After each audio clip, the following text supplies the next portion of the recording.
ever have. They trusted them less than they trust Congress. So Congress is heavily not trusted, and the mainstream media is heavily not trusted. And Jeff Bezos, who owns, by the way, Jeff Bezos is an Amazon guy.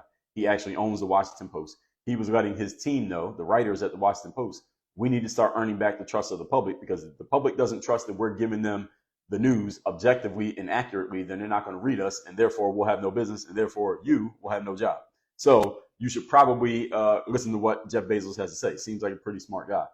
The challenge for the mainstream media, even though, yes, there will be people who will tune into them just to hear them bash Trump for the next 4 years, challenge is not 2016 anymore. Challenge is 2024. And over the last 8 years, something has happened. Over the last 8 years, more and more people have started turning to alternative sources for their information.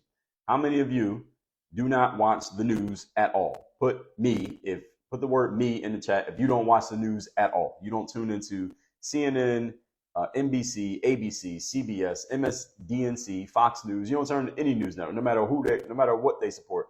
Put the word me in the chat if you do not watch the news at all. And see, this was not the situation in 2016. All right, a bunch of you. So I see a bunch of you on TikTok commentating, and Prudence over there on IG. Many of us did pay attention to the news back in 2016, whether we were following it on the internet or we actually turned on the TV to watch them. We would listen to what they had to say, because many of us, if you're over the age of, let's say you're over the age of 35, we all grew up in an era where all the news was in the newspaper or on TV. That's where you got the news. There was nowhere else to get the news but the newspaper or TV.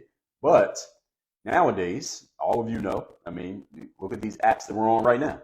Nowadays, you can get your news from social media. You follow the right people on social media, you can know pretty much everything that's going on and everything that you need to know without ever turning on a television or opening a newspaper.